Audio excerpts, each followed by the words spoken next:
Welcome back to Spaulding Injury Law Podcast. I'm Abby, and today I'm here with Ted Spaulding from Spaulding Injury Law. Great to have you here, Ted. Thanks for making time today. Yeah, thank you so much. I'm excited to do it. Today, we are breaking down what to do after a car accident in Atlanta. We are covering everything from your first steps at the scene to how Georgia's fault-based insurance system works, the deadlines you cannot miss, dealing with insurance companies, and when it makes sense to bring in a lawyer. If you have been in a wreck anywhere in Fulton County or the Atlanta Metro, this one is for you. So, most people freeze after a crash and have no idea what to do first. What should someone do immediately after a car accident in Atlanta to protect their claim?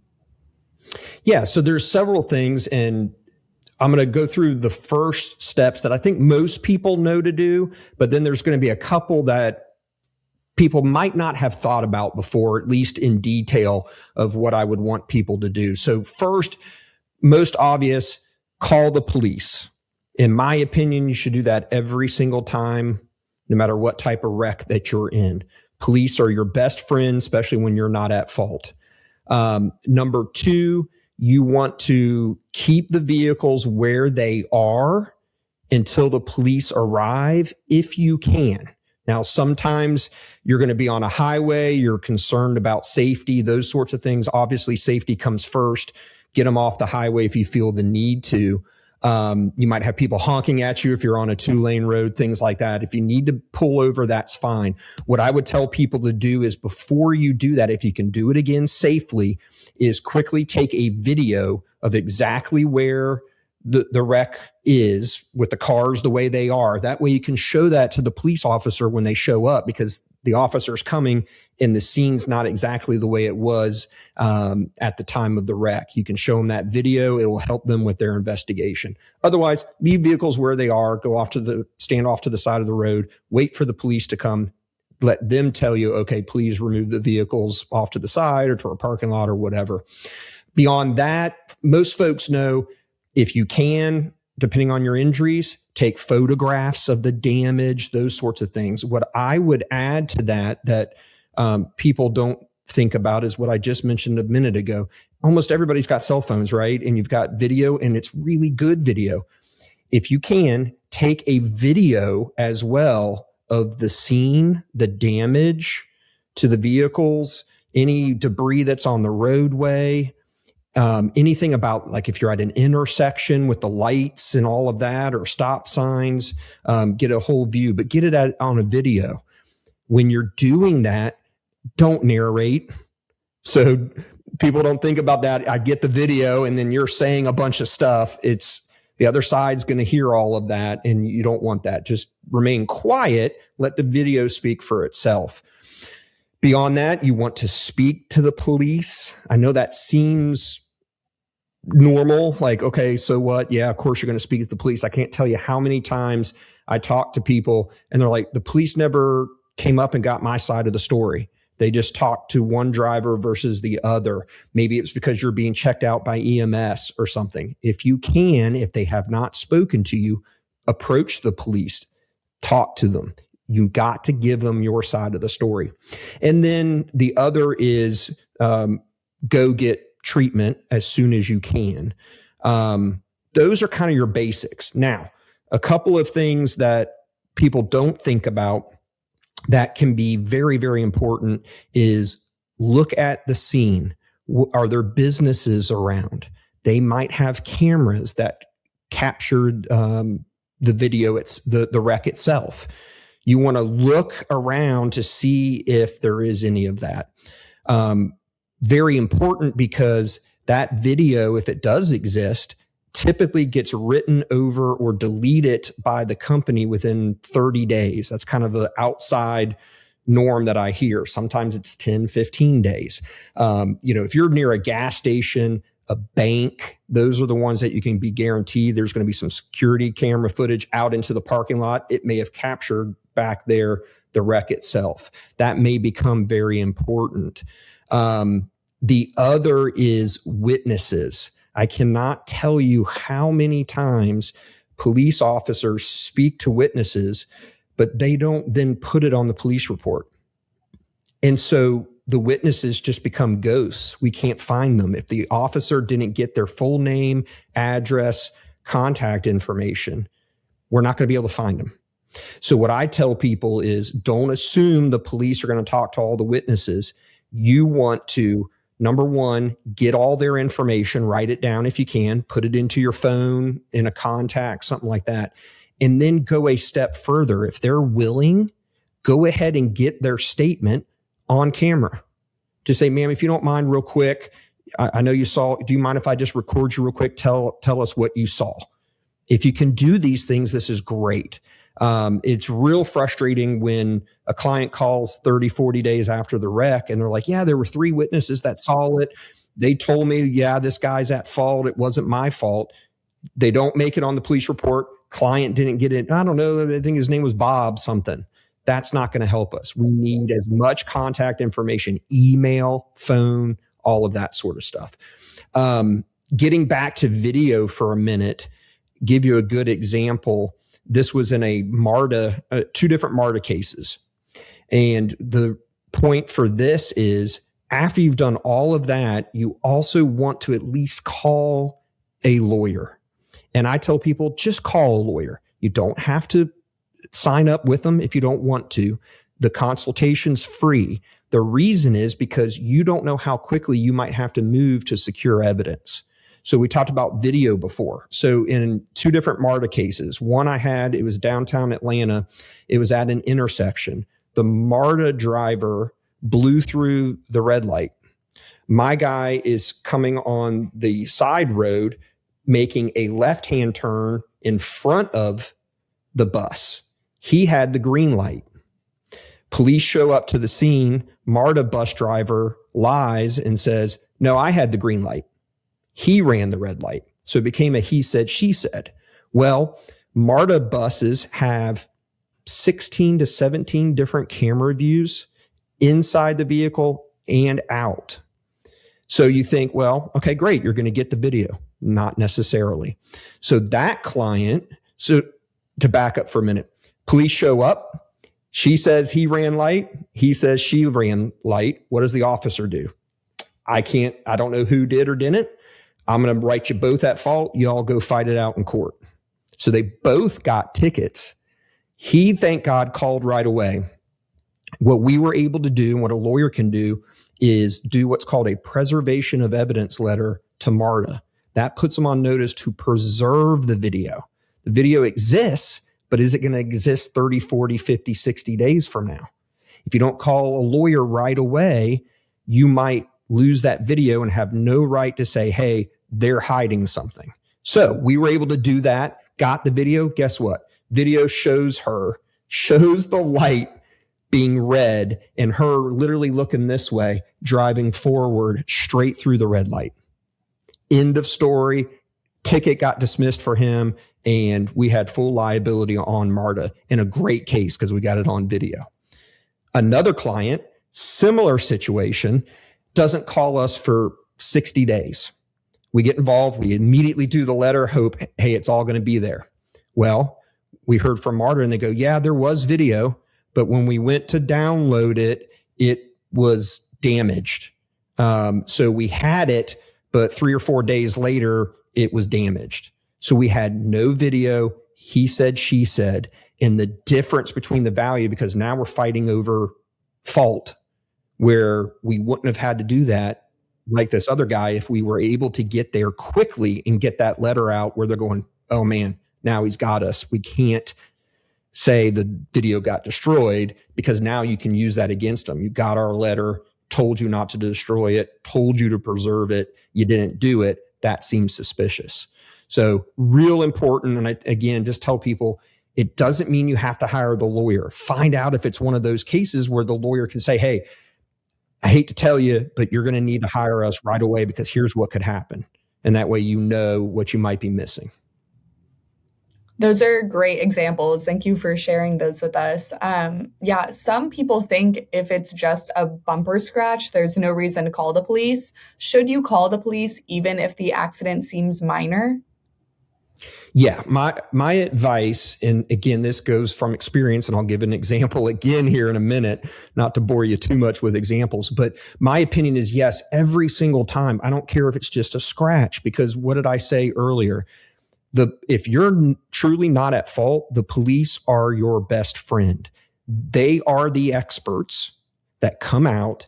They're required to investigate and determine who they believe is at fault and why. It becomes documented proof. And now that is your expert to say, I'm not at fault. This person's at fault. Even in minor, because even if you're not injured, you're still going to have a property damage claim and you still have to prove fault. But more importantly, and I can't tell you how many people, and it's understandable because people are, they're normally good folks and they're thinking, okay, if it's not a big wreck, not a big deal, we don't need to call the police. Injuries can come days and weeks later. You may be feeling perfectly fine right now. 3 days later, you're not. Now, all of a sudden, it's a big deal. Well, but you didn't call the police. So just recently, we have been fighting this case for about 7 months. It was 2 vehicles driving down a 2-lane each direction road. One vehicle merges into the other. My client is the one that got merged into.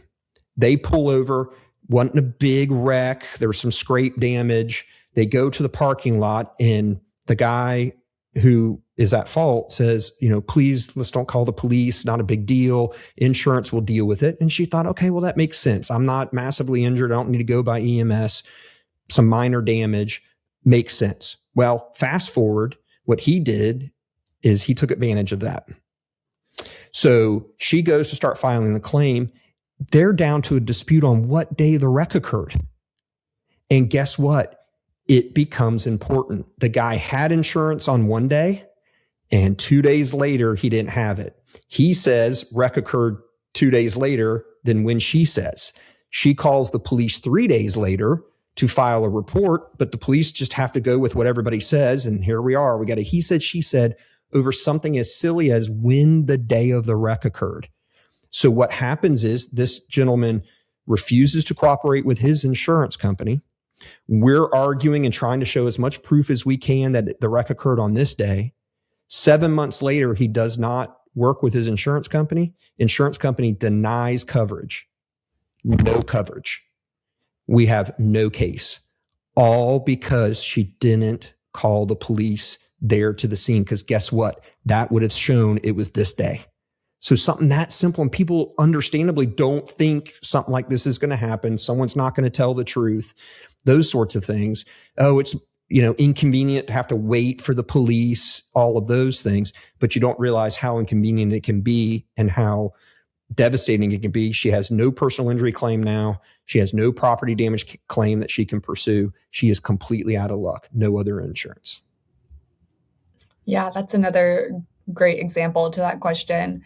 There is a separate filing requirement for most people do not know about. Are you legally required to report a car accident to the state of Georgia? And what happens if you don't file that SR13 form?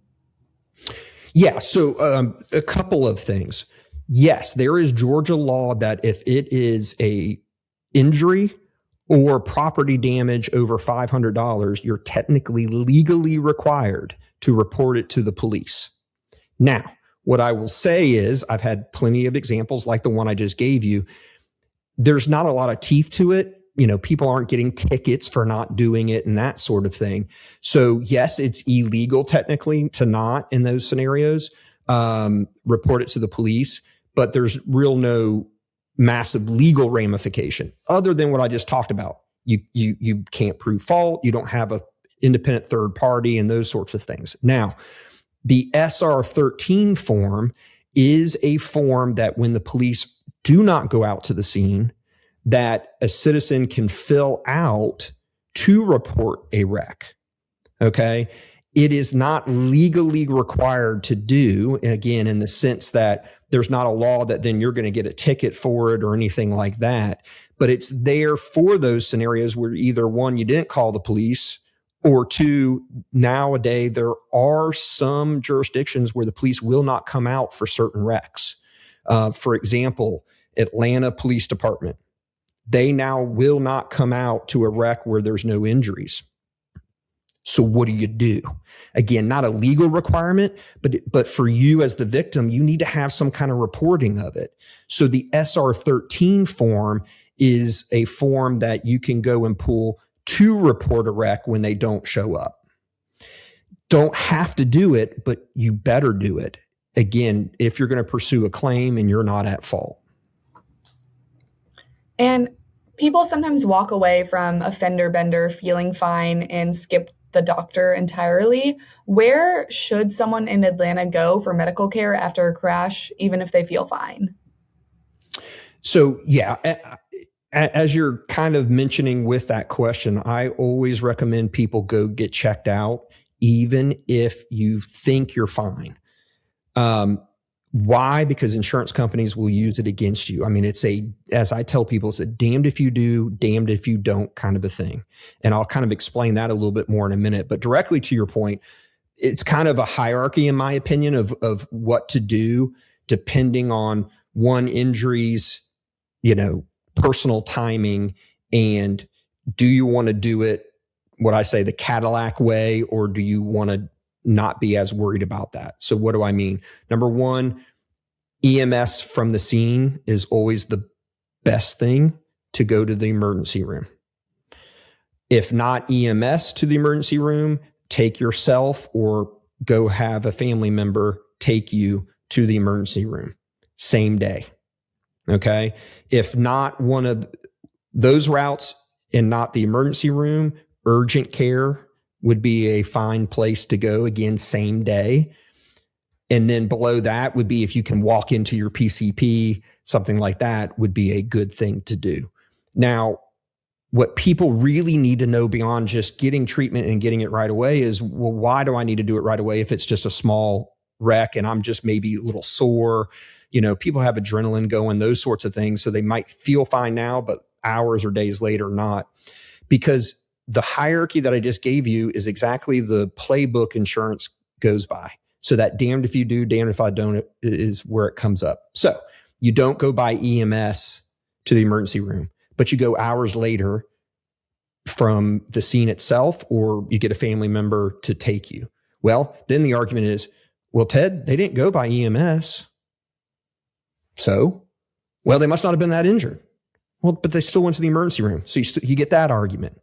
Then if it's didn't go by EMS and didn't go to the emergency room, well, they waited and then they went to urgent care. Well, if they were really hurt, they would have gone to the emergency room. So it's like damned if you do, damned if you don't do ambulance to the emergency room. And I can't tell you how many times I have people, and it again is rational and makes sense, but then you see the opposite of what they do. Well, I don't want the $1,000 bill to go by EMS. I'll have my wife take me, a couple hours later, no big deal.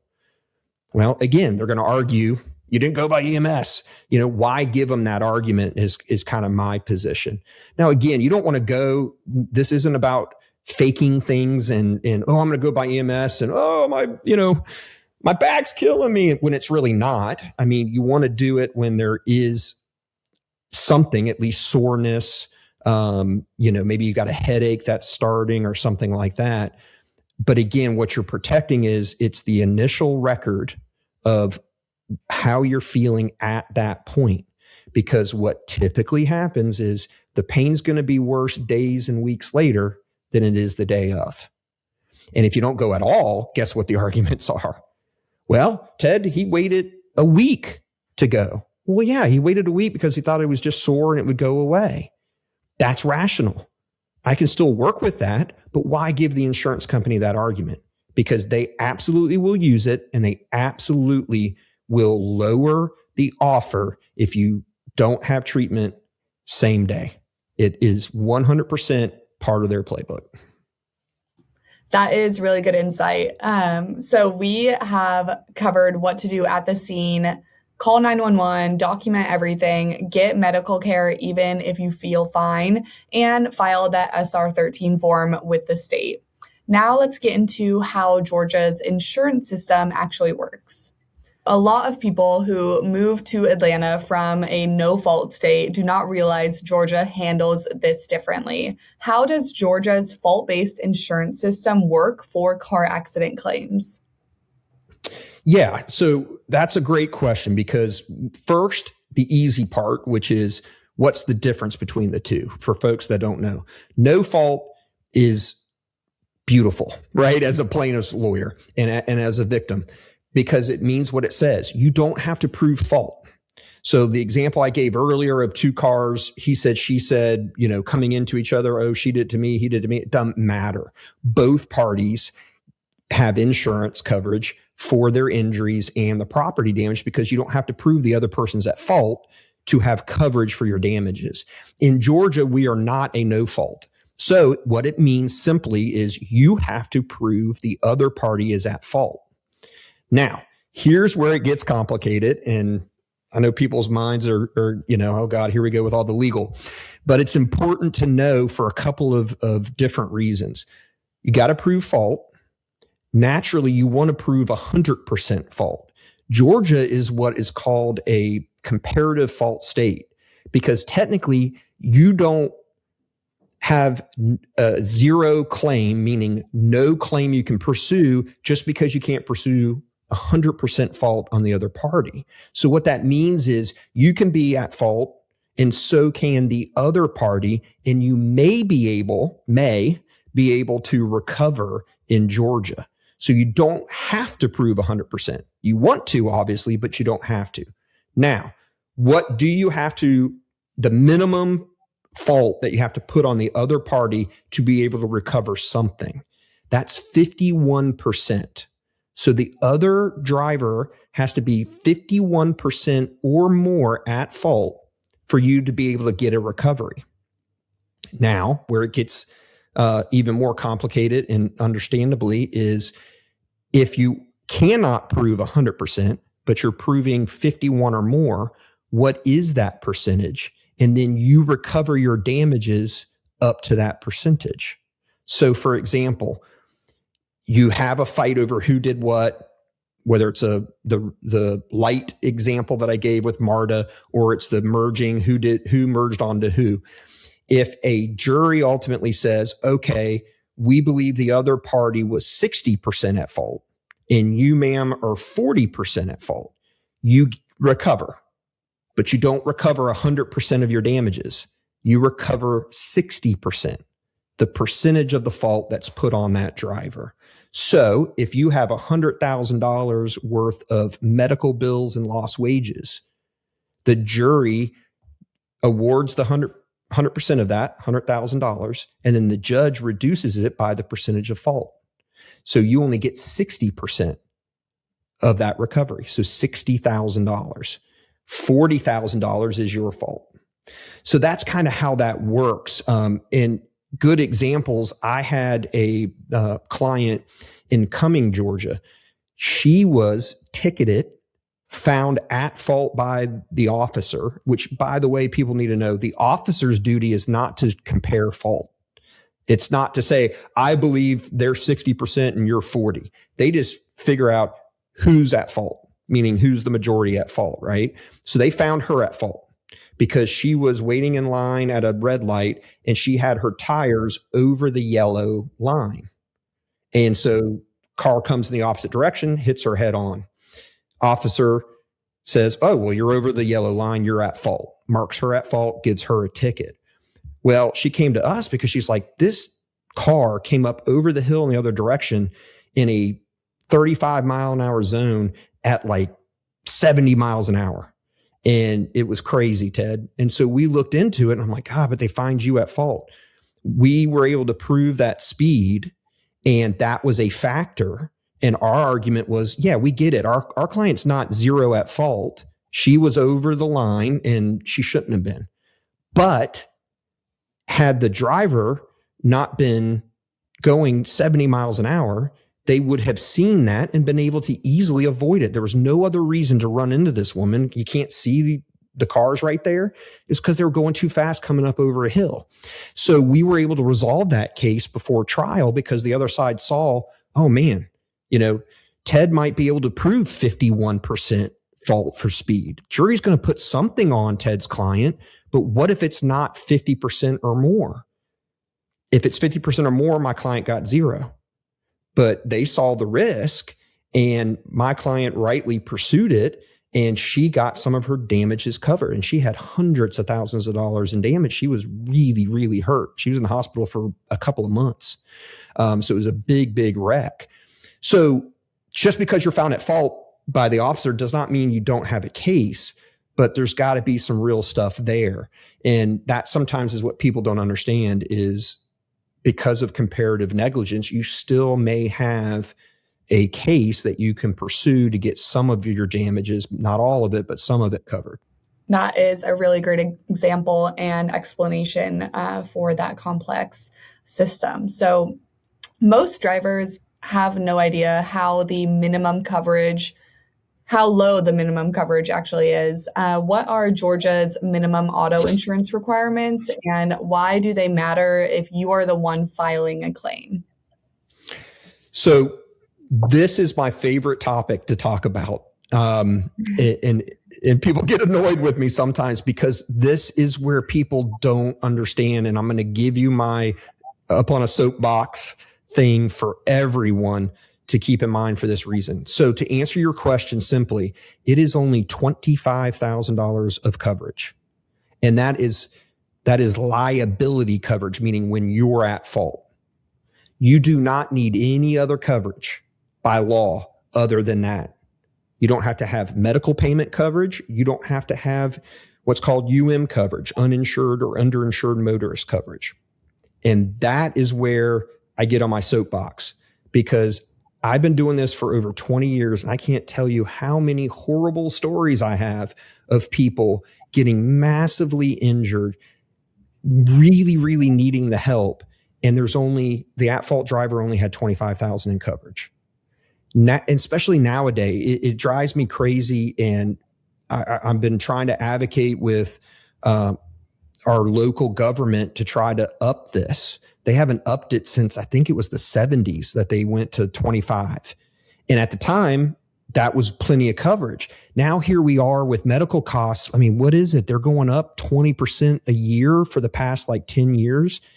You can barely get out of an ER without having $10 to $15 to $20,000 in medical costs.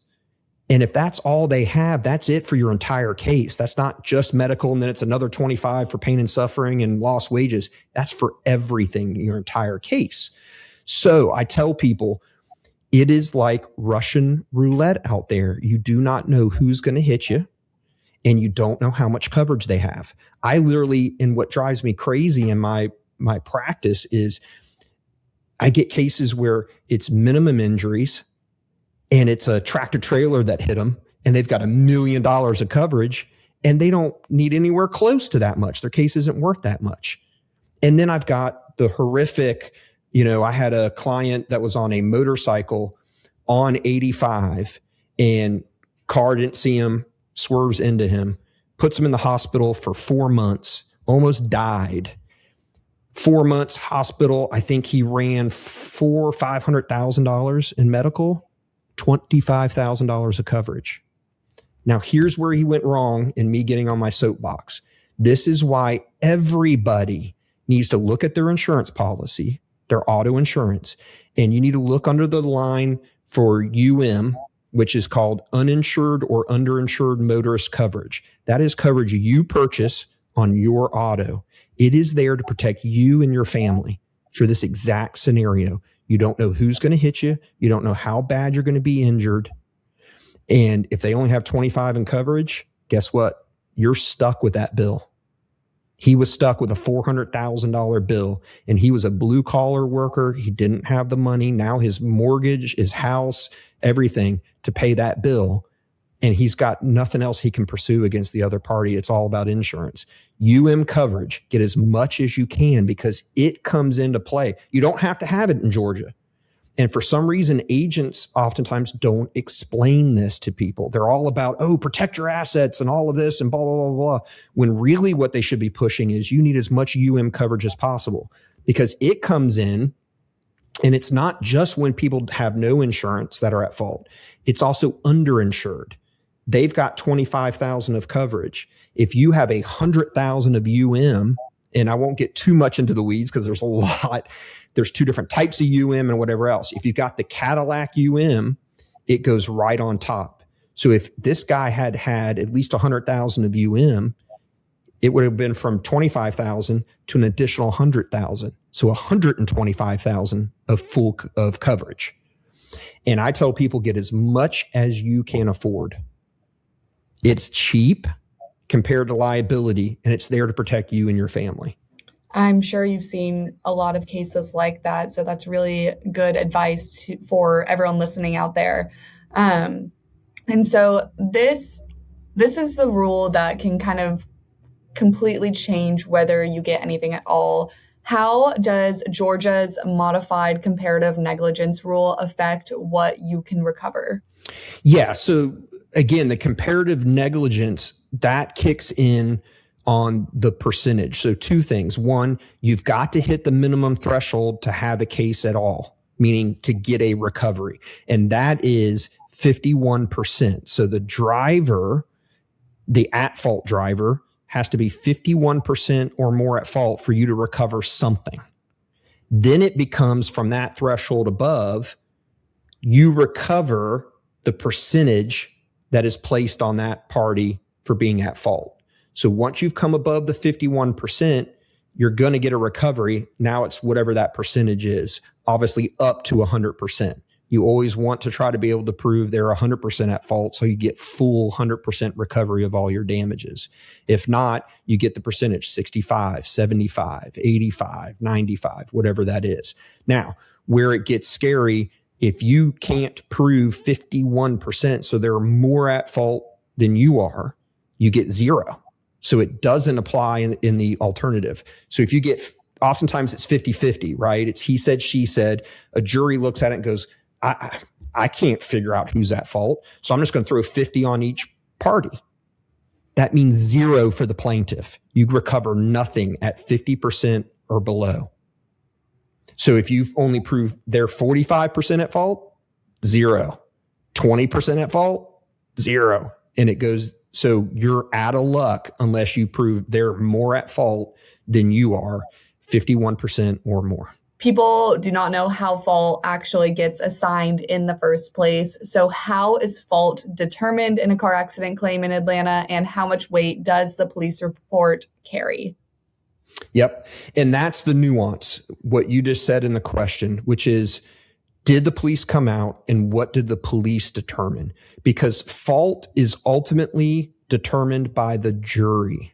So the jury of your peers, 12 people normally in your community, looking at the evidence that's presented, who they believe is at fault. And as we talked about earlier, comparative negligence, how much? So the defense wants them always to say who's liable and what percentage, all the way up to 100% to one and zero to the other. How do you then prove that? Well, the first and absolute best way, other than video, right? We talked about before. That's why video. If you get video of the entire wreck, video speaks everything, right? Doesn't matter what the officer said. Doesn't matter what witnesses said. You can see the wreck right there and determine who's at fault by looking at the video. But normally we don't have that. It's very rare that we would have video, right? So you got to have the officer out. They're your best friend. They are trained to investigate the wreck, talk to all the witnesses, and determine right then and there who they believe is at fault and why. They then become your expert. You call to trial and let the jury hear from the officer. I found so-and-so fully at fault, and here's why. They ran the red light. They didn't have their blinker on when they turned, rear end collision, all those types of things. They're at fault. That's why it's so important to have the officer come out, because if you don't have that, you get into that he said, she said, and then you better have witnesses. You better have video. You better have a good way to explain to the jury for them to determine you're not at fault, the other party is. Well, Ted, you have done a great job covering Georgia's fault system, the minimum coverage, comparative negligence, and how fault gets assigned. Now, let's talk about filing the claim, what the insurance company is going to do, and how to handle it. Let's say someone has been in an accident, documented everything, been to the doctor. Now what? Walk through step-by-step process of filing a car accident insurance claim in Georgia and who you should contact first. So again, I'll answer the second question first. Who do you contact? At first, I would always contact a lawyer. Again, don't have to hire them. You can get some free advice if you're trying to handle it on your own to make sure you're doing it the right way. Why? Because here's what you're needing to do and what you need to know. You need to file a claim with the at-fault party's insurance company. Everybody knows that, obviously. And the way to do that is you call them up, you give them the information. They're going to want all your contact information. Where did the wreck occur?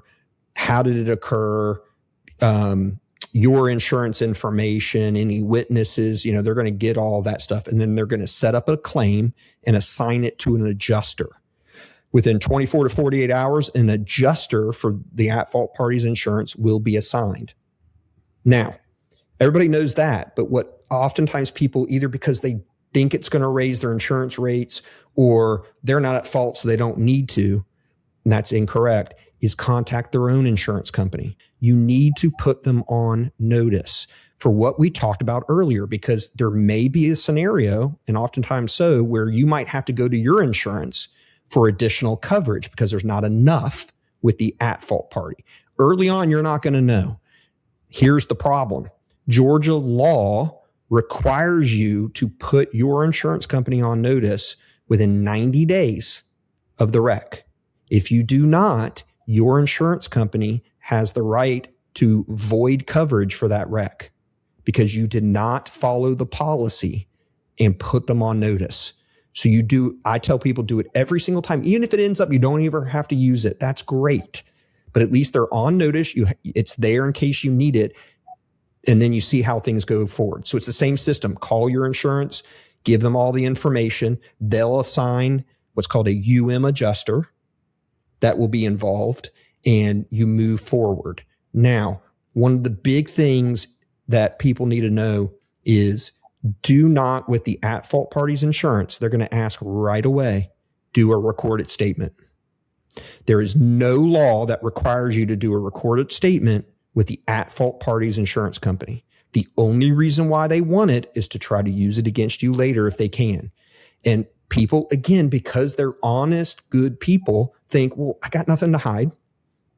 I'll just tell them what happened and no big deal. No, yeah, you don't have anything to hide, but the insurance company is looking for any angle. Let's say, it's at an intersection. What if during that recorded statement you say, yeah, I didn't see him. I guess I probably should have seen him. But then he, T-boned me. Well, you figure that's not a big deal. I'm not saying I'm at fault. I'm not saying they're going to switch that around and go, well, wait a minute. You said you should have seen them. I now have you on recording saying you should have seen my insured's vehicle. I'm now putting a percentage of fault on you because had you seen them, maybe you would have avoided it. So maybe you're 20% at fault now. So you just walked yourself into a comparative negligence argument that you didn't mean to. It's not what you meant, but guess what? It doesn't matter. You can twist anything someone says. You don't have to do it, so why do it? There's no benefit to you, so why do it? So you just nicely tell them, I do not prefer to do a recorded statement at this time. The police report will come out. It'll explain everything, how this occurred, et cetera, and leave it at that. Yeah. So people sometimes assume that the adjuster calling them is trying to help. What should you say and not say to an insurance adjuster after an Atlanta car accident? And should you ever give them a recorded statement? So again, you kind of just touch on this, but if you're able to just repeat again what you kind of just said. Yep. So first, what I want people to know as part of answering this question is why I answer it this way. And why I answer it this way is because the insurance company, even your own, So keep this in mind when you set up that claim for yourself. They are not your friend. Now, this doesn't mean they're going to be mean and, super rude and difficult to work with. They may not. They have a job to do. Their job is to resolve your claim as quickly as possible for as little money as possible. That's their job. And it's understandable. And you just have to understand that and not get frustrated by it. But you have to know that for why you do and you don't do certain things. Recorded statement. It's why you don't do a recorded statement. You only want to do things that are going to benefit you and your claim. They want it for them so they can do what their job is. Find ways to argue that your claim is not worth what you think it is. You don't have to give it to them. There's no legal obligation against the at-fault party's insurance.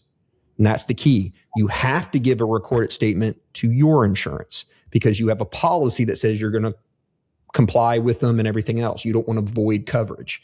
Again, it's why you need to talk to an attorney, because I would prefer that you don't have any conversations with an adjuster without your attorney present and you guys talk about it first. When you talk to an adjuster, not recorded statement, you want to keep it to the simple facts. Don't fill in information. Again, like we talked about earlier, there is no need for you to say things like, I'm sorry. I didn't see them coming, filling in why things happen. No, you just give them the facts. Here's when the wreck occurred. Here's the make, model, year of my vehicle. Here's the damage to it. Here's how, are you injured? Yes, I am. You don't have to go into, it was headaches and then it was this, no. They just ask you a simple question. Just answer it. Keep it to the facts. The less you give, the better. Just give them what they need to set up a claim and pursue it. You don't need to fill in anything else. They're going to get the police report. They're going to get your medical records. They're going to get your bills. Let those things speak for themselves. Don't fill in a lot of gaps. Yeah, thank you for expanding on that question. So beyond the first phone call, insurance companies have that full playbook. I'd love to hear about what are the most common tactics Georgia insurance companies use to reduce or deny claims. So there's 2 to 3 that are the most typical. So kind of in order from what we've been talking about and kind of how, wreck occurs and proof and all of that. Number 1 is any kind of comparative negligence that they can argue. Obviously, they would love it if they can say you're 100% at fault, but normally that's not what these cases are about. Typically, especially if you're calling a lawyer, you've already got a police report that says they're at fault, but they're looking for anything again, whether it's a recorded statement, something at the scene, anything to say, you know what, I know they found my guy at fault, but I think you did this, this, and this, or could have done this, and this, and we're going to put a percentage of fault on you. So that's number 1. Doesn't come up often. So the good news is, I'd probably say 90% plus, especially of our cases, there's really no argument over those things. The bigger argument, because what most of these cases really come down to is damages. Are you injured? Are those injuries because of the wreck? And was the treatment legitimate? So what are the biggest things that they argue there? Gaps in treatment. Again, didn't go EMS, didn't go for days or weeks for your first visit. Do you have gaps in treatment during your course of treatment? You went to PT for a couple months, then you did nothing for several months. Then you're back in treatment. Well, we think something happened in between. We're not paying for any of that treatment after that gap because we think it came from somewhere else. Then it's, were you complying with the things that your doctor told you to do? Well, the doctor told you to get shots. You decided not to do that. You stopped treatment on your own. That's a big one I get. People try to play doctor and they go, no, I'm fine. I'm not going to do shots. I'm not going to do more physical therapy. Even the doctor thinks I should do it. I'm done. Well, you can't argue that I'm still injured and I've got all this stuff because they're going to say, well, wait a minute. You stop treating. You're better. If you stop treating to the insurance company, that means you're better. So those are the big arguments. The final one is pre-existing conditions. They love pre-existing conditions. They will create it out of thin air in some cases. What does that mean? If you've got a history of back pain, even if it was years before and you hadn't had back pain for years, they're going to bring that up. Well, she went to an orthopedist 2 years before the wreck for some back pain. Well, this back pain now, that's that. It's related to that, not this. God forbid you're treating right up to the time of the wreck. That's really difficult, right? They got a much better pre-existing injury argument. They are trying to find any excuse where these injuries that clearly exist because you're getting treatment are from somewhere else or happened somewhere else and therefore isn't related to this wreck and we're not going to pay for it. One of the biggest arguments that they make. So beyond the basics, there is evidence most people never think to collect. What evidence beyond photos and medical records can make or break a car accident claim in Atlanta? So there are two of them. One is probably super unique compared to the other. The first one is, again, what I talked about early on and cannot emphasize it enough, I guess is the way to say it, is video. In this day and age, looking around to see what businesses are in the area that may have captured the wreck.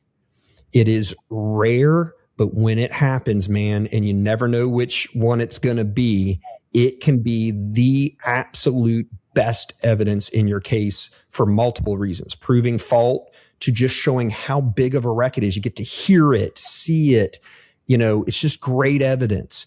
So video, and people, again, your adrenaline, you're focused on the police and the EMS and this and, taking pictures and everything else. And you're not thinking, look at your surroundings, see what's there, that sort of thing. So video is number one.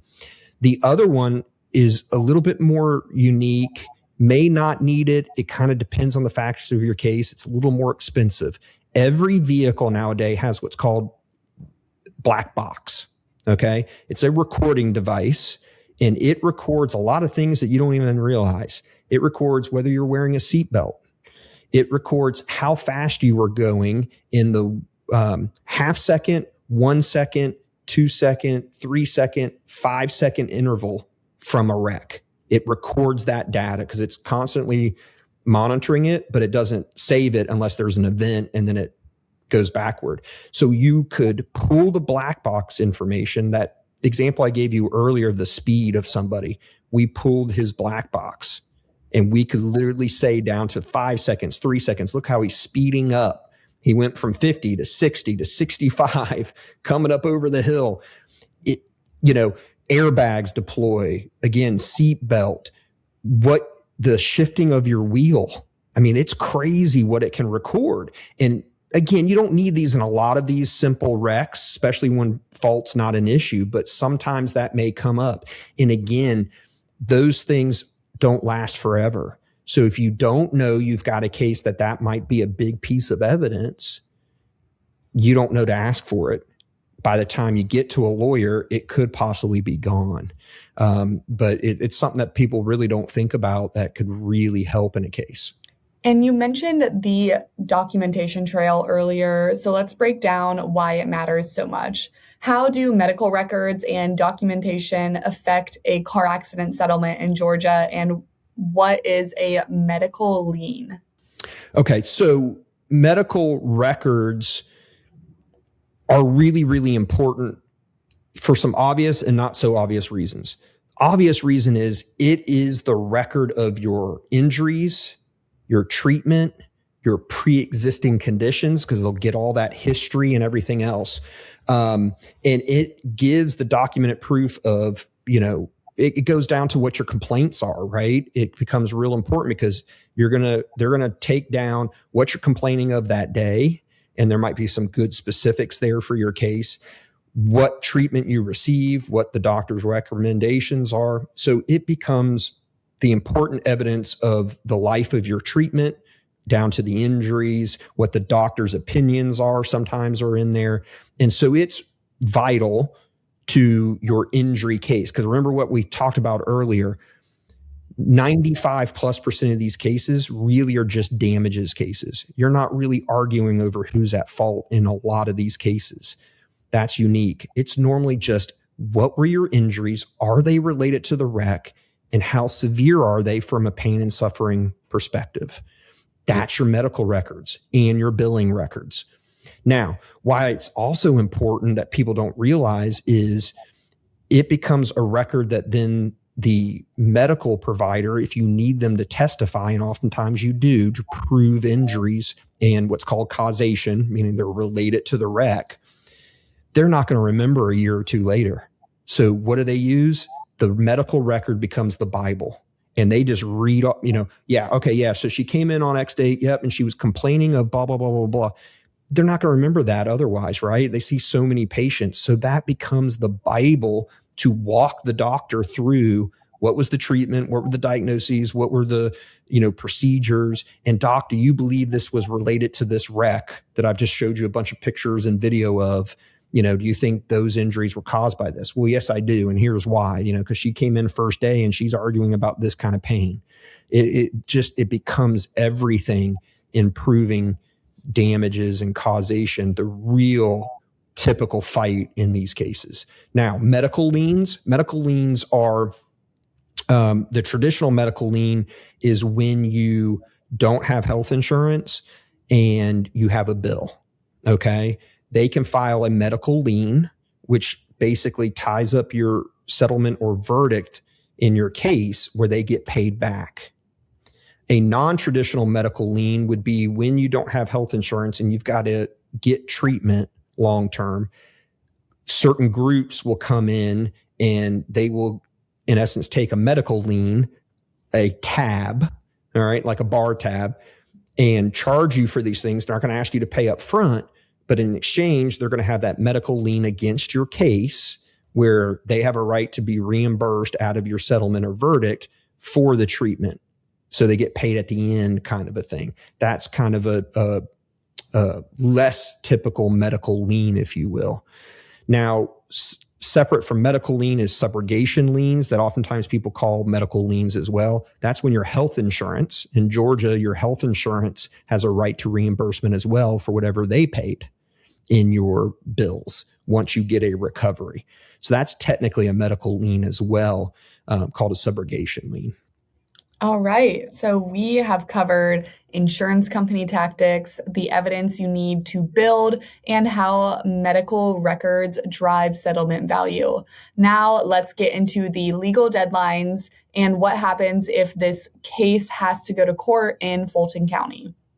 So this is one of those deadlines that can end your case permanently. How long do you have to file a car accident lawsuit in Georgia, and what happens if you miss it? So for personal injury, the deadline typically is 2 years. That's kind of your standard deadline, 2 years. So the 2-year anniversary from the wreck occurred. You either have your lawsuit filed or you forever lose your rights. So you lose everything if you don't get the lawsuit filed by that 2-year anniversary.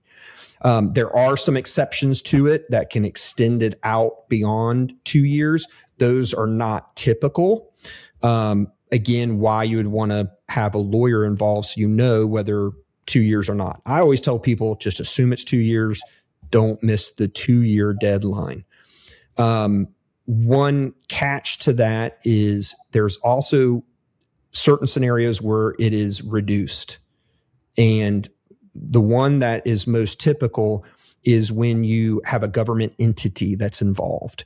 So think anything from a school bus to a police vehicle. We have a lot of those, wrecks, those sorts of things. It's still a 2-year statute of limitation, but there's an extra limitation that's earlier that comes in that if you miss it, it automatically cuts off your ability to then file within 2 years. And that's called, it's sovereign immunity, basically. And what you have to do is it's an Ante Litem notice. Your first step is, depending on what entity it is, you have 2 different deadlines.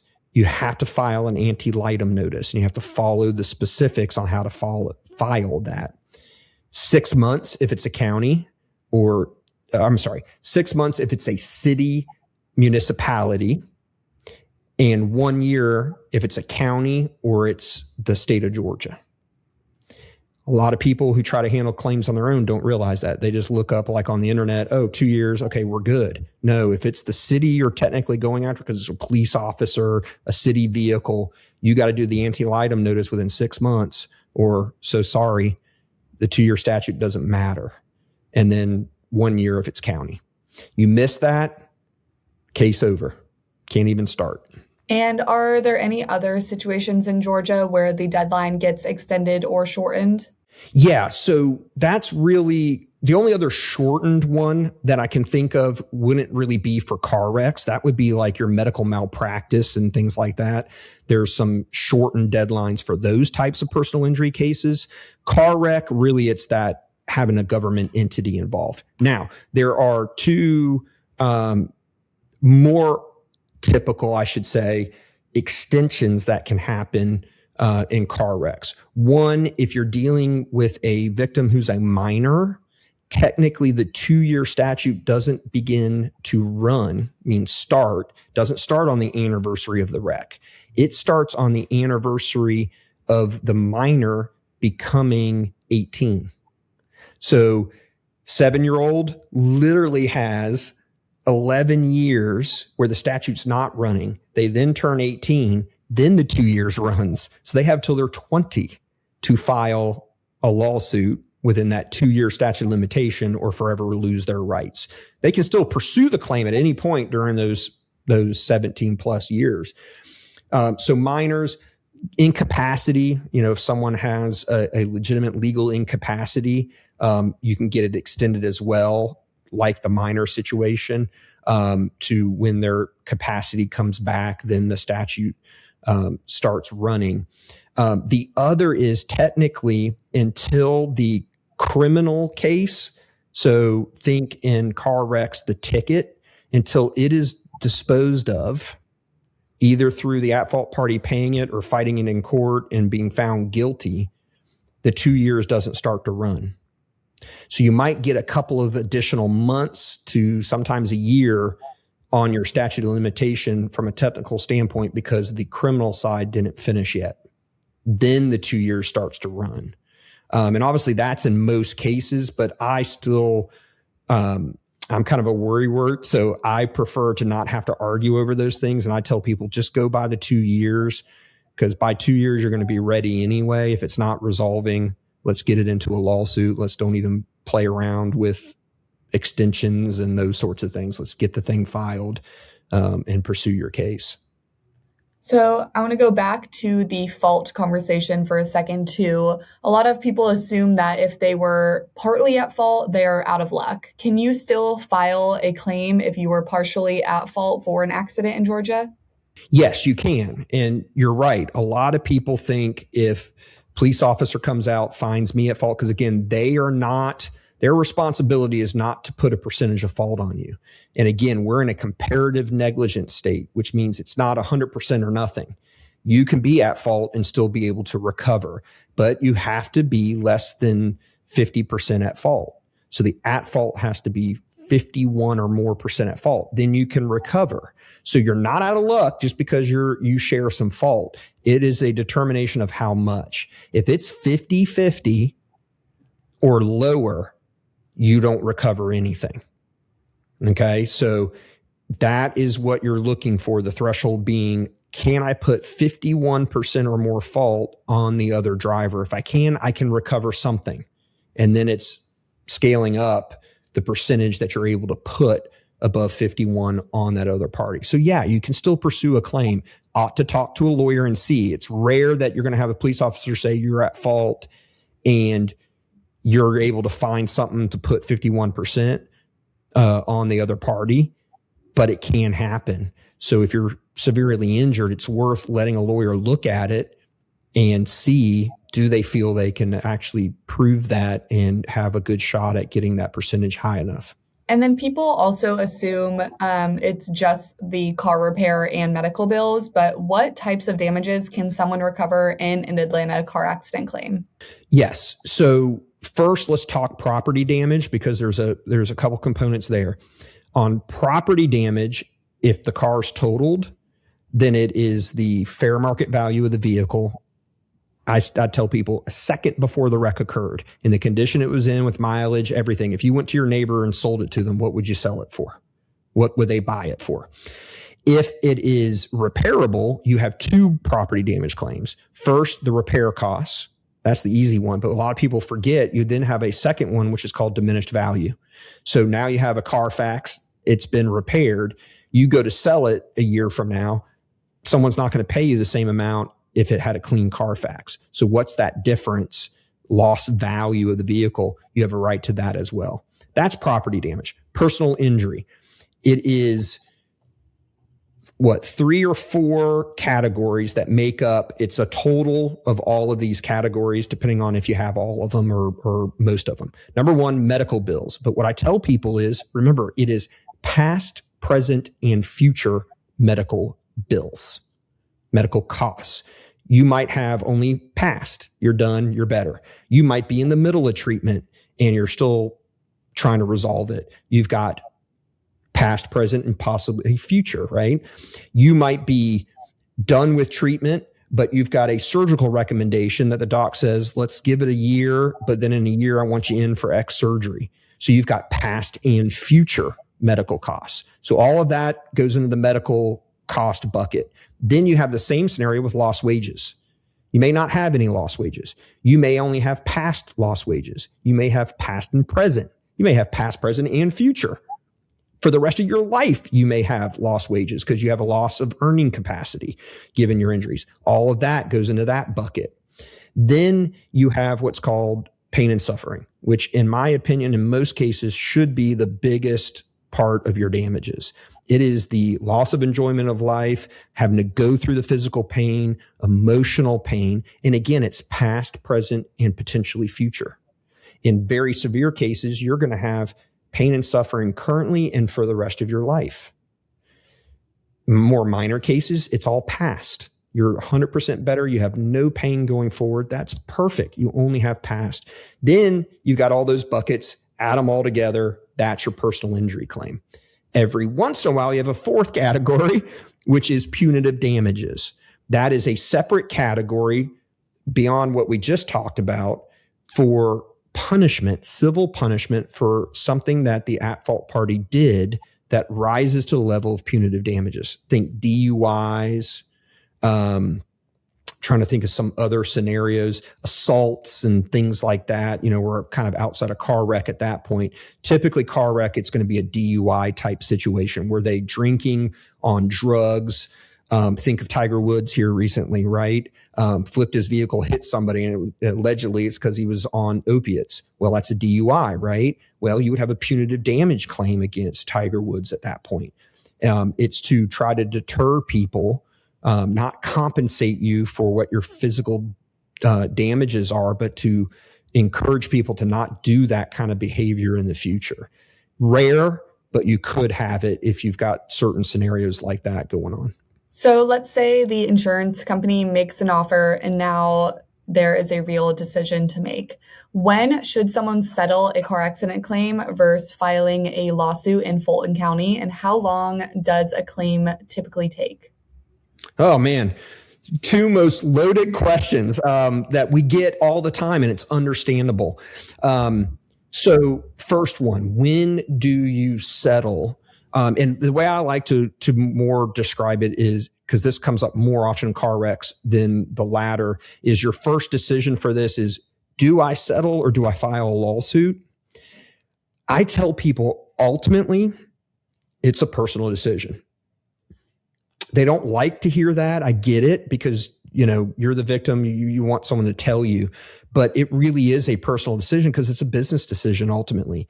Is that settlement high enough to avoid additional costs in filing lawsuits and pursuing lawsuits? Because there will be additional costs coming out of a settlement or verdict, because now you got to pay court fees, deposition costs, God forbid trial. You've got trial expenses to get this thing going. Is that settlement, based off of your lawyer's advice, high enough to avoid the cost of litigation and really the personal cost of litigation. So this is where it gets personal. Going through litigation is not fun. They do that on purpose. Okay. It's financial and emotional warfare. If we drag this thing out, which we'll get to your second question, for years in litigation, are they going to get frustrated and sick of the process and, being in a deposition or having to be up on the stand in front of 12 people and a judge and everything else to try to win your case? Can you go through all of that? If you're the type of person that can't, well, then maybe that settlement is more worth it than it would be to the next person. But where it gets even more tricky beyond that is the business side of it, right? Because you can always, no matter what that number is, in my opinion, unless it's the full amount of the policy limit, you can always do better. You can always do worse, right? There are no guarantees on either side. And I've seen 20 years of this, right? Where you take a case to trial and you think, man, I'm not going to be able to beat what their last offer is. And you 2, 3, 4x what the offer was. And then you have others where you're like, oh, there's no way we're not going to 2, 3, 4x that last offer. And the offer and the verdict comes in right at the offer or below it. God forbid. There's always risk. So you also have to be, are you a risk taker? This is why it becomes personal, because I'm the lawyer. I'm a risk taker, right? That's what I do for a living, because I'm here to advocate for you. If you tell me you want to go to trial, you want to file a lawsuit, and it makes rational sense, you could do better, let's go do it. But you have to be comfortable with who you are and what type of person you are. I have some people that literally tell me, Ted, I will never file a lawsuit. I can't. I just can't do it. Okay. Well, we're going to get the max settlement offer, and then you're just going to have to take it because you don't have any leverage at that point. Your only leverage is, look, you're not going to give us enough of an offer. We're going to file a lawsuit. And then if it doesn't get better, then we're going to try the case to a jury. Perfect example of one. They didn't offer anything good pre-suit. We put it into suit. We litigated this case for several years, mainly because the client was still treating and had some big injuries. 2 days before trial, the jury offered $550,000 to the client. My advice to the client was, look, we're ready to try the case. It took this long for them to even offer you that, and it barely pays your medical and your expenses. It's like a zero offer to you. I don't see why you would take it. But again, it's your decision. I'm ready to try the case. Or if you're just terrified of doing that and you want to take the 550, because it can always be better or worse. I can never tell you, even though I felt real confident we could do better than 550. And he said, no, I want to try the case. 4-day trial, jury comes back $3.28 million. They only offered $550,000 to this gentleman.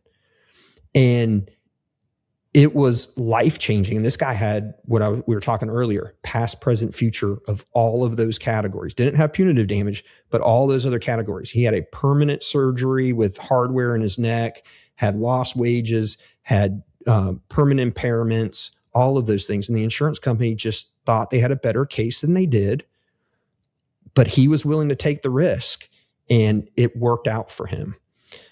So it's a multi-factor kind of a thing, but at the end of the day, especially for me, I know there's some lawyers that have different strategies. Hey, I'll tell you when you're going to settle and when you're not, and they do it just purely off the number. Totally get it.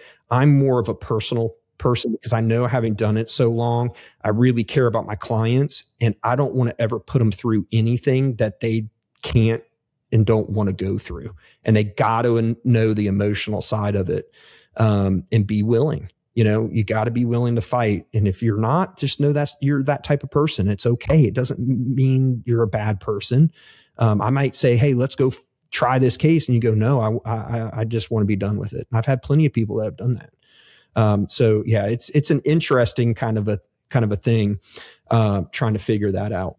A lot of people don't know what to expect if their case actually goes to court. And so you touched on this a little bit, but what does the litigation process look like if a car accident case goes to trial in Fulton County? Yeah. So the litigation process, it is a lengthy one. And this is what, again, we'll talk about with our clients before filing a lawsuit. I always tell them, don't file a lawsuit unless you're willing to take it all the way, meaning you're going to go through potentially years of litigation before you even get to trial. In Fulton County, you're looking at, from the time you file a lawsuit, best case scenario, a year to try your case to a jury, more likely 2+ years. Multiple factors in how long it takes. Biggest one is what's the judge that you get. There's a bunch of judges in each of the court, state court or superior court. Which one and what does their docket look like at that time? And then what does it look like over the course of litigation? Because it changes, right? Their biggest areas are criminal and divorce. Those are the majority of their cases. Those kind of take precedent, right, over civil. We're kind of the redheaded stepchildren, I say, because we kind of come last, right? If they've got a bunch of them, it might take forever to get up that court docket to get to trial. But what you're looking at before any of that is you have at least 6 months of discovery automatically in most courts. That 6 months at least is where you take depositions, you do written questions to each side to learn about the case, learn about the evidence and that sort of thing. It is very rare, believe it or not. 6 months seems like a long time. It's not in the legal profession. All of these lawyers, especially on the defense side, have hundreds of cases, and it's impossible to get anything scheduled. We on the plaintiff side, we would love to just run through it, 6 months, be done. Let's go put it on a trial calendar. Let's go try the case. If it's not going to resolve, let's get it done. But there's delay. Let's extend the 6 months. I can't get my client available for a deposition, those sorts of things. So oftentimes 6 months becomes 8 months to a year of just that, what's called discovery period. What could drag that out even longer is like the client I was just telling you about. I don't want to try a case till we're ready to try a case. What keeps us from being ready? It's really not on our side because we haven't done our job. We're relentless. We want to push these things. It's because you still have big ticket item treatment going on. You're heading towards surgery potential, but you got to do all this physical therapy and you're still going through that process. I got to have that surgery in the can before we try the case. Jurors don't like, oh, well, they need a surgery here in the next month. Well, what if he's not going to get it? That's what the other side's going to say. I got to have you with that surgery before we go try this case to a jury. So that might drag out. I've got 2 of them right now that clients are in that scenario, and the doctor is trying everything else first. And we know it's ultimately going to be surgery because I've done this long enough, but it's like she's constantly having to go through more and more of this treatment. And I'm ready to try her case if we can just get it done, because I got to be able to present those bills and have it done. So it can drag out for years depending, and people have to be ready for that fight. And I always like to tell them that in advance so they know what they're getting into. This is not going to be 6 months and you're going to get a settlement or it's going to try to a jury. All right. So we have covered the deadline, the court process, and what happens at trial. Now let's wrap it up with when to hire a lawyer, the biggest mistakes people make, and what to do if the other driver has no insurance. So a lot of people are not sure if their situation is serious enough to justify calling a lawyer. When should someone seriously consider hiring a car accident attorney in Atlanta? The short answer is you should think about it from day one. And then what I tell people is you should not hire. So don't think hire just yet in the sense of I need to find someone and hire them immediately. You want to reach out because it's a free consultation. Talk to a lawyer. Talk to a good lawyer. I like to think I'm the best, but I know there's other really good lawyers out there. Talk to someone who's going to give you real honest advice. Are you ready for a lawyer at this point? You might not be. Oftentimes I'm telling people that called 2-3 days after the wreck, I don't know if you need me yet, but here's some things I want to give you. So then you make the decision, because at that point it's a personal decision whether you hire a lawyer or not, in my opinion. You can then make that decision, right? Because you're armed with things, and you can protect your claim if you decide to pursue it yourself. Things like don't do a recorded statement and do this, do that. But call, because again, you don't know if you've got that type of case where it's like, oh, you need to hire me immediately because I'm worried about video. It's a MARTA case. It's a this, it's a that. We got to get in to preserve evidence. You don't know what little component, but at least you're getting that advice. Then you're making the decision. So call immediately. meaning you're thinking about hiring a lawyer, you may not need to hire them right away. At the end of the day, yes, most people are better off with a lawyer than without a lawyer, but that does not mean you can't handle it on your own if you really want to. You just need to get all the advice so you know what your options are. And you see people make the same mistake over and over, I'm sure. What are the most common mistakes that seriously hurt a car accident claim in Georgia? So number one, easiest, not calling the police for all the reasons we went over. And then number two is not getting immediate treatment, day of or worst case, day after, and then following up and continuing treatment when you need it. The way I explain it to people is you don't want to do any more or any less treatment than you need. But not getting that first documented treatment early on, day of, day after, it can be a disaster for your claim with certain cases, and you don't know if you're that certain case or not. So go get checked out. If you end up being perfectly fine, then that's okay. That's great. What I tell people is that's ultimately what you want. You want to be fine. But what if you're not? What if you're one of my clients? You weren't fine. You don't realize for 5, 6, 7 days later. Now you got the argument. You never win immediately. We have no documentation that you had neck pain or back pain day of or day after. It wasn't until 7 days later. How do we know you didn't go off and do something else in between to cause it? Why create that fight? Worst case, you went to ER, got checked out. You'll get reimbursed for that visit and you're fine. And that's great. Worst case scenario, you're not. And now you've got the proof that yes, day one, you were having these pains and now it all makes sense. And we touched on this again a little bit, but what happens if the other driver does not have insurance or if they flee the scene in Atlanta? Yes. So either one of those scenarios, no insurance at all, because we know for a fact they don't, or they flee the scene and you never can find them, which I would probably say 1 or 2% chance they find them. I've had so many of those hit and runs and it's nearly impossible that they ever get caught. Again, video, unless you got them on video with the license plate where they can track them. Either of those scenarios, you're dealing with an uninsured motorist situation. Only thing you can do at that point, legally, you still have a right to sue the at-fault party. So in the scenario where you know who it is, you can sue them, but you're going after personal assets. I joked about this from the beginning of my career, so way before he became president, unless it's Donald Trump that hits you, they're not going to have personal assets. It's all about insurance. So great, you get to sue them, but you're not going to recover anything. You have to have coverage.